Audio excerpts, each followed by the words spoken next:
Muchas gracias, señor presidente, señores senadores. Este debate es un debate de gran interés nacional.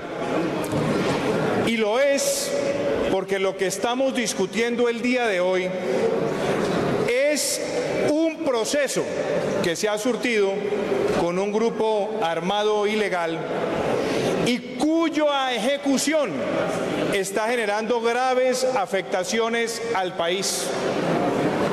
Esta ya no es una discusión, como la han intentado plantear algunos, entre santistas y uribistas.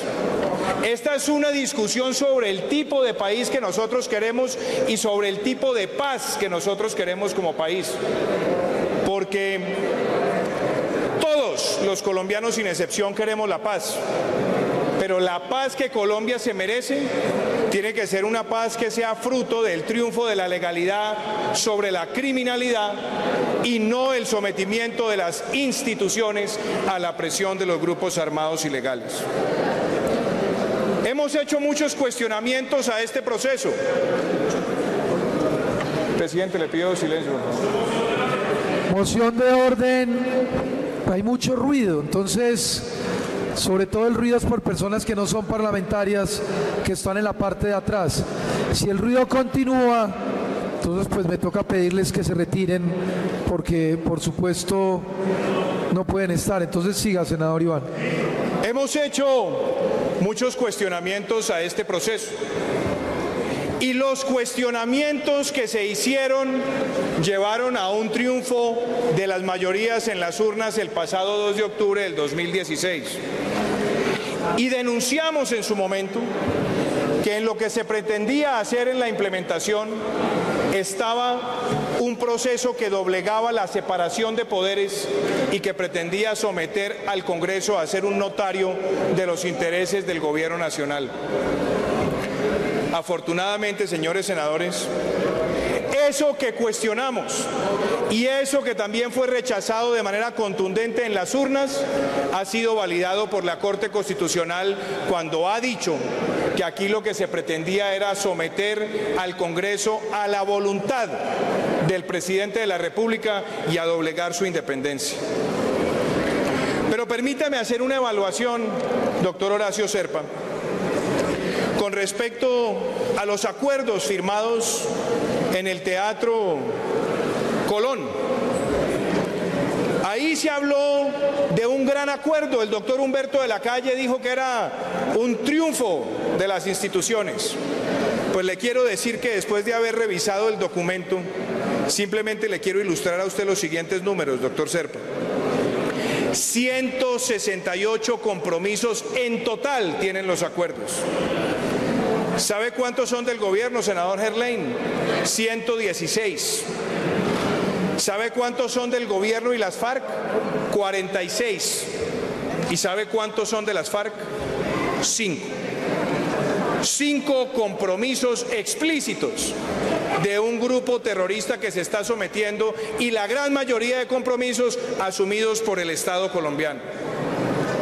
Y déjeme, se los voy desagregando.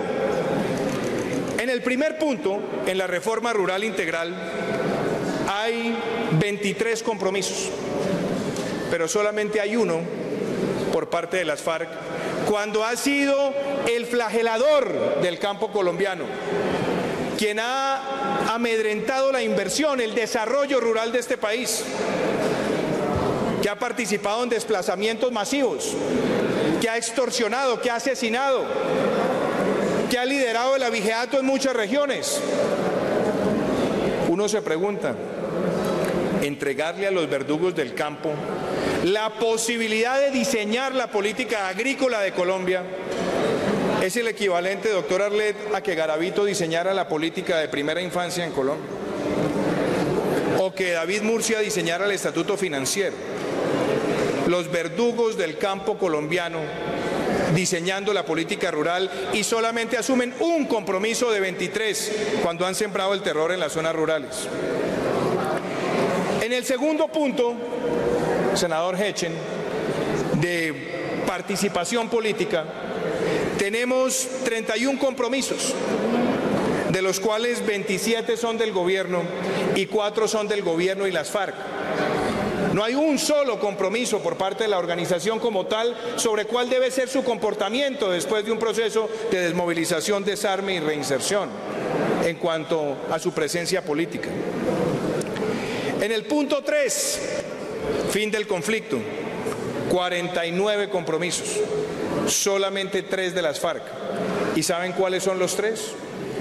El centro de pensamiento, la acreditación del traslado a la legalidad y la pedagogía de los cabecillas. Lo demás son 20 compromisos del gobierno y los restantes el gobierno y las FARC, senadora Vivian. En el punto 4, es que esta es la mejor de todas, el punto 4, para que veamos el descaro de cómo están las cargas. Solución del problema de las drogas. 22 compromisos, 18 los asume el gobierno nacional, 2 el gobierno y las FARC y 2 las FARC. ¿Cuáles son los que asumen las FARC? Contribuir a poner fin a cualquier relación que hubieran podido tener con esa actividad en desarrollo de la rebelión. Es decir, ya tienen además casi que una especie de indulgencia, donde la actividad del narcotráfico, cuando se comete al servicio de la mal llamada rebelión, puede ser tratada con guante de seda. Y después dejan así en general la solución al problema de las drogas sin fijar compromisos explícitos y además repercusiones graves que pueda tener la ausencia del cumplimiento de los objetivos que están allí. El punto quinto, que es el de víctimas, doctora Sofía, usted que ha liderado tanto este tema, tiene 32 compromisos, 25 los asume el gobierno y 7 el gobierno y las FARC. Y en el último punto, en el sexto punto, en lo que tiene que ver con implementación, verificación y refrendación, tenemos 11 compromisos, donde 4 los asume el gobierno y 6 el gobierno y las FARC. Ustedes dirán, bueno, estos son números. Quizás podamos decir, sí, es una forma organizada de desagregarlos, pero hagamos un listado de lo que se le ha entregado a las FARC por parte de las instituciones en esta negociación. ¿Cómo les parece la primera? El narcotráfico como delito amnistiable, como delito político si se comete en nombre de la rebelión. Y por lo tanto, cada uno de los cabecillas y cada uno de los implicados pues está protegido por ese paraguas de la rebelión, y solamente si se llegara a comprobar alguna manifestación directa, algo de responsabilidad tendrían ante la justicia especial, porque después si llegasen a decir alguna conexión con las actividades rebeldes, entre comillas, nuevamente tendrían otra puerta de salida. Lo segundo, la sustitución y la erradicación la convirtieron en algo voluntario, no obligatorio. Entonces ya no solamente el narcotráfico puede tener el tratamiento de delito conexo y por ende amnistiable, sino que por el otro lado están dando un incentivo perverso a que se negocie la expansión del área sembrada y después con dinero su reducción y seguir en esa actividad de tire y afloje que ya ha sido afortunadamente denunciada por varios organismos internacionales. Tercero, las FARC pretenden hacerle creer a los colombianos que obviamente quienes participan en el sembrado, en la recolección de esa coca, pues son ciudadanos inocentes de un proceso donde el Estado y la guerrilla han estado en controversia. Y por ende lo que buscaron es que también cesara la acción penal contra los cultivadores. Entonces, en cascada, el narcotráfico amnistiable, la sustitución y la erradicación voluntarias, y no hay acción penal para los cultivadores. Otra de las cosas que se les entregó: participación política Nadie podría discutir que haya participación política después de un proceso de desmovilización, desarme y de reinserción. Pero no de los criminales de lesa humanidad, porque la Constitución tiene el artículo 58 que es claro, que quien ha cometido delitos graves no puede aspirar a cargos de elección popular, y mucho menos al Congreso de la República. Ahí se empezaron a hacer esguinces. Y se garantizaron 10 curules, 5 en el Senado, 5 en la Cámara, sin tener que sacar un voto. Basta un solo voto para tener las 10 curules. Dicho eso, ese efecto de indulgencia y de participación, además a los criminales de lesa humanidad, cuando les recuerdo, honorables senadores, ustedes mismos en el año 2013, cuando hicieron el primer acto legislativo de justicia para la paz, garantizaron que quedara esa prohibición, que quienes cometieran crímenes de lesa humanidad no podrían llegar al Congreso. No, eso se cambió. Después está la ausencia de penas proporcionales y efectivas frente a los delitos que han cometido muchos de esos cabecillas, que además hacen parte del acuerdo que tiene Colombia con cientos de países cuando entró a la Corte Penal Internacional, para que no quedaran en la impunidad crímenes graves. Ahora resulta que aún los máximos responsables que han cometido esos delitos se presentan y, entre comillas, dicen toda la verdad, no tienen pena proporcional y efectiva. Yo no me opongo a que en aras de un proceso de desmovilización, desarme y reinserción exista la posibilidad de reducir sustancialmente las penas, pero no la ausencia de pena proporcional y efectiva cuando se trata de esos delitos atroces. Otra de las concesiones son las circunscripciones electorales, que están ubicadas casi que calcadas en las zonas de influencia de las FARC. Aquí lo dijimos, y lo dijimos en la campaña del plebiscito, senador Amin, que lo que iban a buscar era que las zonas de concentración tuvieran una plena coincidencia con esas circunscripciones, porque son las áreas de influencia histórica de ese grupo. Pues dicen, no, que el partido de las FARC ya no puede participar allá. Claro que van a participar indirectamente, no nos digamos mentiras, y la prueba de ello es que está replicado el mapa casi de las zonas de concentración con esas circunscripciones electorales. Pero viene otra, senadora Maritza. Aquí nos han dicho que esto es una guerra y que como tal hay que darle la homologación como sujetos de la guerra a las fuerzas militares con las FARC. Y aquí se ha hablado mucho del artículo 22 de la Constitución del derecho a la paz, pero qué poco se habla que ese artículo 22 emana del artículo 2 de la Constitución, que obliga al Estado a proteger la vida, honra y bienes de los colombianos en todo el territorio nacional. Entonces las fuerzas militares son las fuerzas militares de la Constitución. Son las fuerzas que están cumpliendo ese mandato de legalidad en el país.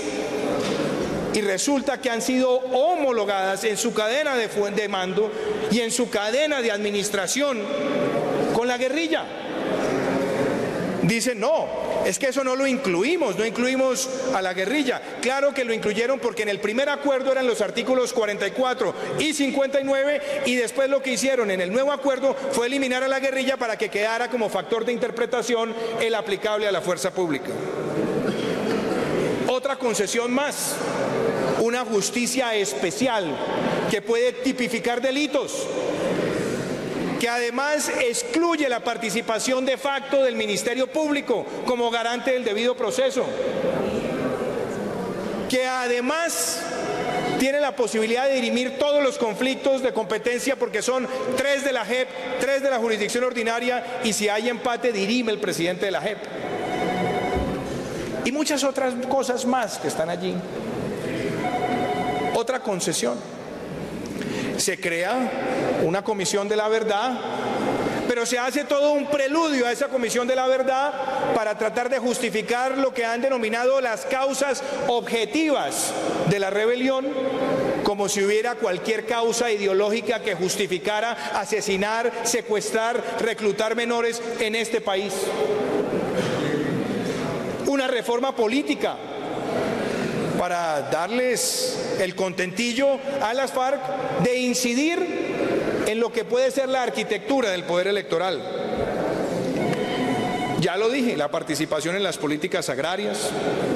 Y algo todavía más grave, senador Carlos Felipe Mejía, una comisión paritaria que busca que las FARC estén sentados con el Estado en igualdad de condiciones para determinar si la legislación que se discute en el Congreso es acorde con lo que están los acuerdos y además vetar algunas de las decisiones que pueda tomar el Congreso que no sean acordes con lo que está en los textos.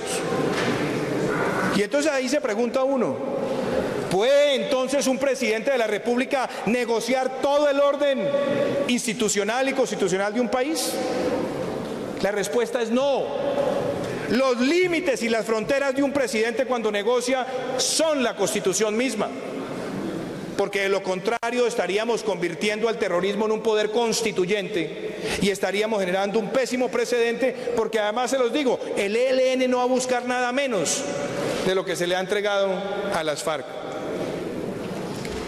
Se han comprometido recursos que no sabemos cuántos son por varios gobiernos para financiar los planes de desarrollo y las inversiones para la paz, entre comillas, por supuesto. Y han permitido que por vía automática, cuando el comandante de las FARC dice públicamente, nosotros no nos vamos a desmovilizar, sino a movilizar políticamente, que entren miembros de las FARC sin un proceso debido y previo de valoración a la fuerza pública de seguridad o protección de dignatarios entregándole las armas del Estado. Estas son, señores senadores, algunas de las concesiones que hay en estos acuerdos. Pero además hemos aprobado ya varios actos legislativos, hemos tocado la Constitución Nacional por ese procedimiento espúreo que afortunadamente la Corte Constitucional ha validado como un proceso que pretendía doblegar la separación de poderes. Y entonces la pregunta, senador Hoyos, después de todas estas concesiones, después del día D, ¿en qué están las FARC? Acá, el 13 de septiembre del 2016, el general Flores dijo que las FARC debía tener algo cercano a 6.700 o 7.000 combatientes. Y dijo que habría más o menos unos 6.300 milicianos. Después, el 28 de septiembre, dijo no, hay 5.875 combatientes. Y ya la cifra de milicianos empezó a dejar de ser utilizada, quizás por presión también de las FARC. Pero en marzo de este año, usted, señor ministro de la Defensa, en algunos medios de comunicación, expresó que según información de inteligencia militar hay cerca de 8.000 milicianos. Y entonces viene la pregunta, ¿dónde están los milicianos?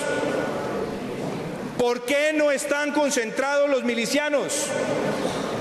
¿O es que ellos no hacen parte de esa estructura armada? ¿O es que acaso no dijo el presidente de la República semanas antes del plebiscito que él tenía información que las FARC estaban preparadas para la guerra urbana? Si estaban preparados, ¿con quién lo iban a hacer? Pues con los milicianos. Entonces la pregunta es, ¿cómo se hace un proceso de desmovilización, desarme y reinserción sin concentrar a los milicianos y sin conocer en detalle el listado de quiénes son? ¿O es que los tienen con brazaletes? ¿O es que están haciendo artes manuales en el día? El país necesita tener esas respuestas porque ahí está una parte importante de lo que ha sido el brazo terrorista urbano de esa organización.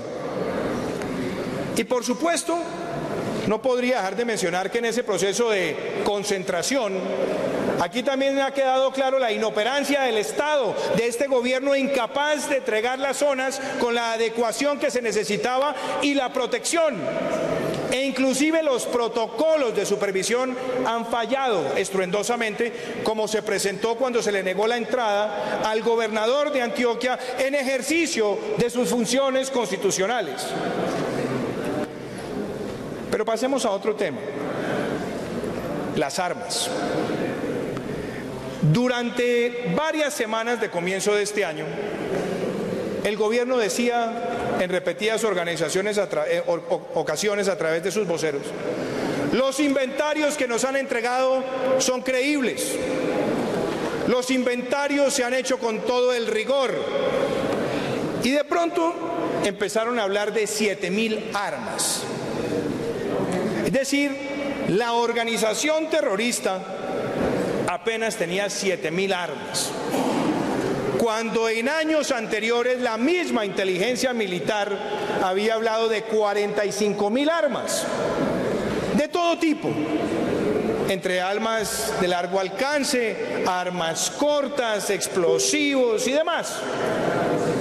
Pero parece que los 7.000 era la cifra que querían transmitirle al país. Ahora, de los 7.000, ya debería estar entregado más del 60% según los cronogramas. Pero resulta, señores senadores, que ahora se habla de 900 caletas, armas ocultas. Entonces, ¿cómo podían decir que los inventarios eran creíbles? ¿Ya habían visitado las caletas? ¿Ya conocían los contenidos de las caletas? ¿O esta es una sorpresa más de ese mundo fantasmagórico en el que vive el gobierno Santos? Ahora dicen que van a aumentar por 20 días y que las armas tienen que estar destruidas para el mes de septiembre. Si fuera así, tendríamos prácticamente que estar eliminando cerca de 20 caletas diarias en lo que queda del cronograma. Yo quiero preguntarle, señores senadores, señor ministro de la Defensa, se lo pregunto con respeto: ¿pueden los cabecillas de las FARC decirle hoy a Colombia que van a entregar la totalidad de las armas en el cronograma que ustedes han replanteado y que asumen cualquier responsabilidad jurídica a partir del otro día? ¿O ahora nuevamente van a aparecer los pretextos que llaman ahora los grupos disidentes? Es el término que se emplea ahora. Entonces negociaron como una organización monolítica y ahora todas las violaciones son de grupos disidentes.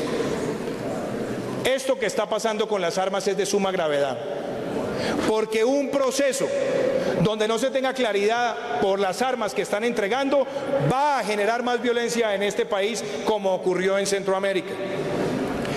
Y también, señor ministro, le quiero hacer esta pregunta: de las pocas armas que han entregado y de las armas que entreguen, este país también necesita conocer la verdad. Y la verdad empieza también por la información que dan esos seriales de esas armas. ¿Cuántas de esas armas fueron trianguladas con la anuencia de la Guardia Nacional de Venezuela? ¿Cuántas de esas armas y cuáles armas? Eso es muy importante saberlo, porque ahora los que posan de garantes por mucho tiempo fueron los que alimentaron esa violencia, permitiendo que entraran esas armas para flagelar al pueblo colombiano. Pero ya hablamos de armas y ya hablamos de efectivos, ahora hablemos de otros temas. Secuestrados. Alguien decía, creo que fue el presidente de la República: a las FARC hay que creerles, ya no les quedan secuestrados. ¿Cómo le parece, doctora Sofía? La Asociación de Víctimas de las FARC ha entregado listados de más de 300 personas secuestradas por esa organización, de los cuales se desconoce su paradero. Aquí me dice la senadora Sofía que son 700, yo digo más de 300, digo porque hay algunas que pueden tener duplicidad, aceptemos eso. Pero lo cierto es que a este momento, en el día D más 180, no ha habido ningún pronunciamiento de las FARC sobre el paradero de esas personas. Están desaparecidas, fueron asesinadas, en qué fosas comunes están enterrados, y así pretenden las FARC seguir con este camino de concesiones. ¿Esto no importa la implementación? ¿Esto no le duele al gobierno? ¿Qué repercusiones hay ante la justicia internacional? ¿O es que eso no va a ser parte de la verdad? Y vienen unos temas que nos duelen. Los menores.